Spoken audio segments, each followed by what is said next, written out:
and I had these 1-inch aluminum bar stocks I bought a long time ago, just 6061, nothing crazy. And this was my original brake bracket that I showed you guys before. And I just told you that I ordered the 3/8 anodized red rod ends. And I think what I'm going to do is make up this guy.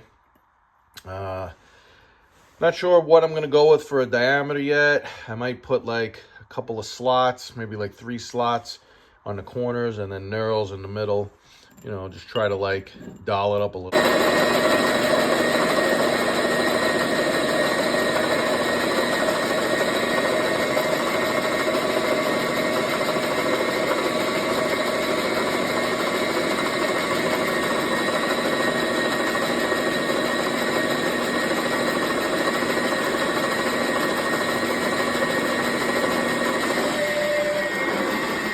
First pass was just a regular carbide insert, guys. Just one of these.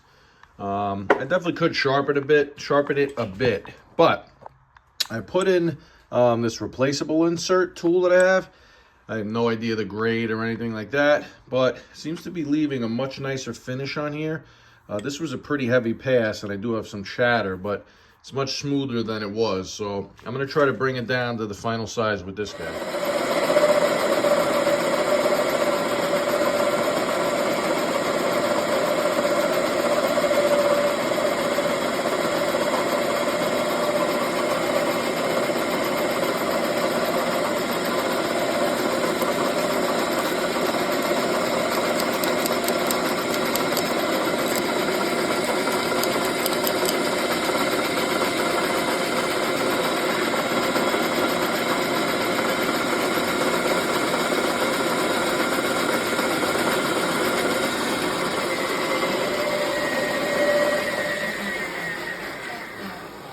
So that did not break a chip at all, guys, but it left an absolutely beautiful finish. So we're just going to keep going. I'm probably going to go down, I don't know, maybe 3/4 of an inch or something, whatever I think looks good. We're going to call that the final diameter, guys.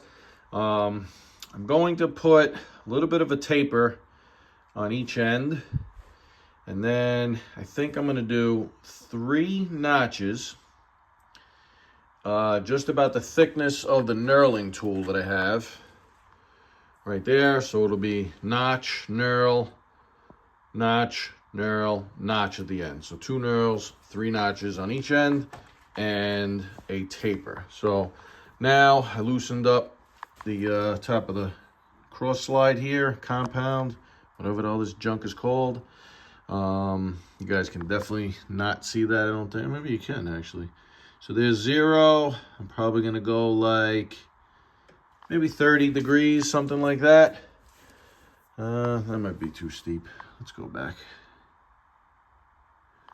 20 degrees. So basically that angle is going to be my angle on the end. And I'm just going to mark, you know, how far in I want to go. I'll mark it with the caliper. Mark the other end with the caliper.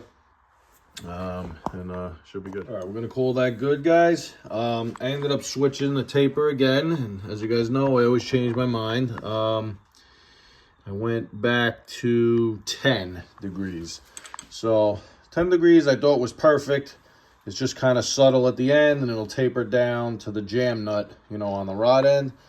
Now I'm gonna come in right after this transition here, and I'm gonna do my 3 notches, I guess, or grooves, sorry. 3 grooves and then the knurls.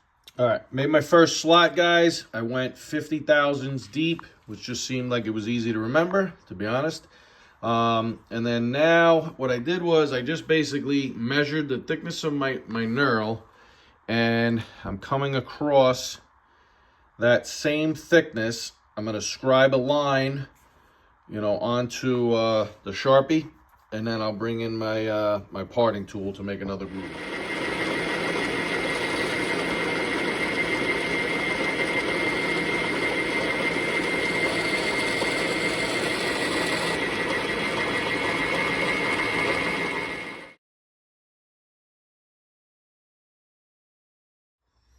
The black magic of knurling, guys.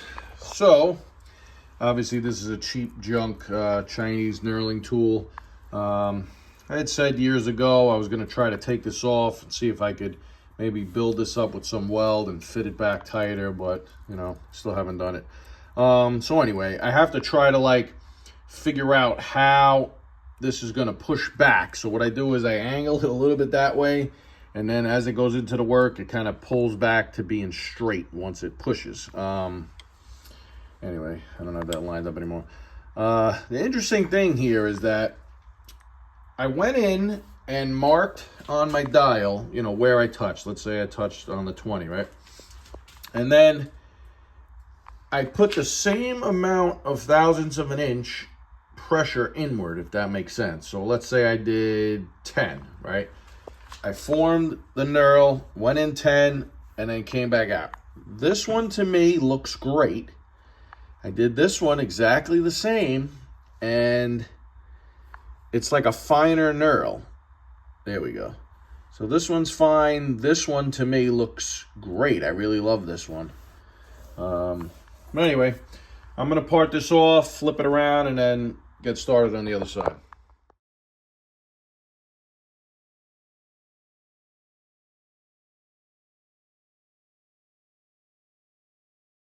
All right, we're cutting the taper on the other side now, guys. Luckily, I didn't do any bonehead moves and change this back. So that's still good. The only thing, so I set my dial indicator. I measured the end of the shaft on the other side to the end of the taper where the first groove is. And it was 416 thousandths, right? Roughly. I'm almost there now. I have a little bit more to go. But if you look at this, guys, I'm mushrooming this over the edge here. So I'm just going to take another pass, clean up the face, and then I'll measure it, and probably one more pass, and I'll be good.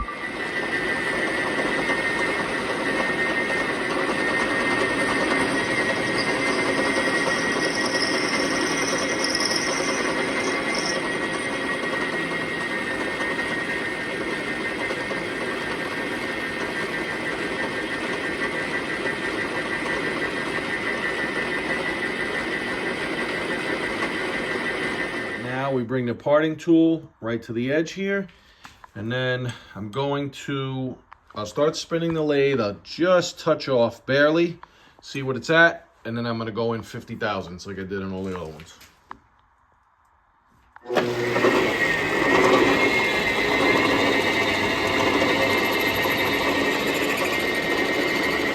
All right, so it's at 10,000. So let's go 10, 20, 30, 40,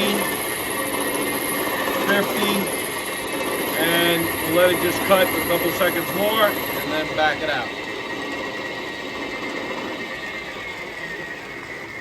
All right, that ensures that all our grooves are at the same spot and the same depth. I have a pretty sharp rake cut, like an angle cut on this parting tool.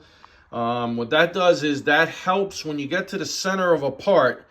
It helps you to not have anything left on the piece that that's your final work piece. If anything, it'll leave behind a little nub on the stock. For this instance, I wish I would have ground this completely flat because I'm putting a groove. Because if you guys look close, you could sort of see there's a little angle to it down in the hole, but no one will ever notice it. All right, so I'm going to put some Sharpie on here, and then I'm going to go out and make my lines, and set it as thick as the knurl.